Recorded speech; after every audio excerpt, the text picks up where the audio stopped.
This is going to be amazing. This is going to be so great. So thanks for coming out.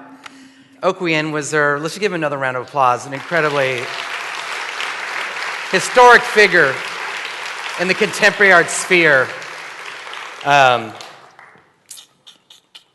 So this year, things have really shifted up. We're in Venice. This is amazing. Part of this incredible exhibition, All the World's Futures. This particular part of it is under the aegis of the curriculum, as you heard. It's a kind of, I know, some of you are like, yeah, that art education, art pedagogy thing, that was 5 years ago. But it's not like that. Just calm down. The curriculum, it's a kind of provocation, and more, it's, as we think about it, it's how people come to know and how they're put into relationship with each other. So not specifically just education institutions as we know them, K through 12, universities, charter schools, whatever, although they are germane. And not just perhaps the structures like, since we're in Italy, Gramsci iterated under hegemony, the schools and the churches and the workforce, but the entire myriad of spaces in which we come to know the world and come into conversation with each other is a good provocation and thought for where this hybridity of art and politics comes together. Because I would say that in many of the practices that we've highlighted at the summit, but a lot of the kind of work of socially engaged art tends to be kind of complex formations of knowledge production, collectively, individually, dealing with the complexities of power and inequities. And I think it's a nice vantage point, knowledge, to think through what is it that art does and what does it offer the political sphere.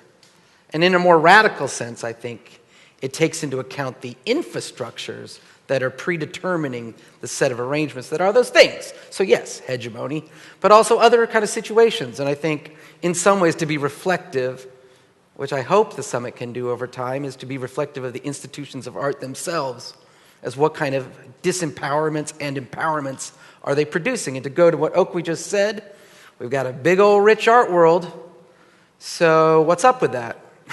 That's not what he said. Well, that is what he said.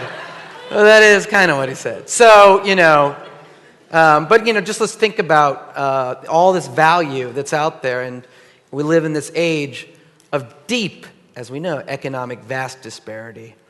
And it's interesting because I feel like we live in a historic time where there's more people working on social justice than ever, and things couldn't be more screwed up than ever. So I don't know what that's about, but I think there's certain kind of key forces of power that we need to get a hold of. We all understand that, but what are the mechanisms of that? And what are the debates? And that's why we're here, to figure that out and to hear from people working on these things in their own kind of geopolitical conditions and to kind of sort through this in a summit way. There's some new things here this year. We have a thing called Meet the Presenters in your guidebook. I want you to check that out. They're going to be meeting out in the cafe out there around the corner. You can look. That's going to be great. We also have on the third day an experiment. Okay, listen.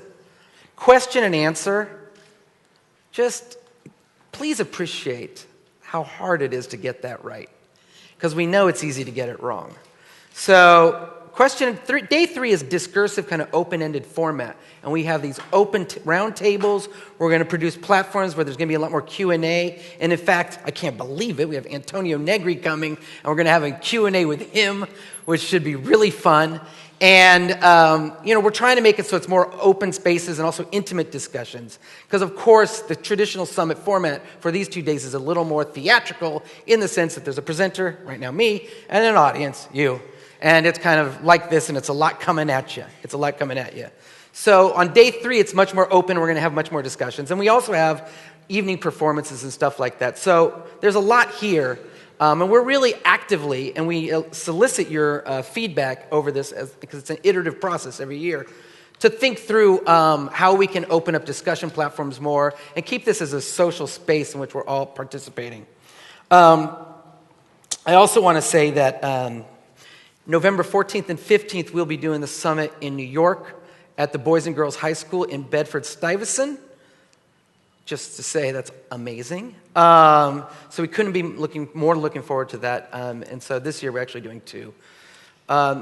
Finally, I just kind of want to say in terms of the kind of framing of this space, I'm just so honored that Oakley invited Creative Time and the Creative Time Summit to be a part of this, because I think these biennial platforms are huge opportunities of resources and capacity and audiences. And I hope this is a space which we can think of other spaces that we can start producing together collectively and taking over infrastructures and thinking through how we can actually build the world we want to be in. So that's what I want to say. And I want to, without further ado, I'm going to get off this stage. And I cannot believe she's here. As I think many of you have heard, Amy Goodman from Democracy Now! Is not only here, but actually broadcasting Democracy Now! From this site for 3 days. What? So just amazing. So Amy Goodman's going to come up, and then after that we have a performance by Pedro Lash. So then again, we'll do that. Everyone welcome to the stage, Amy Goodman.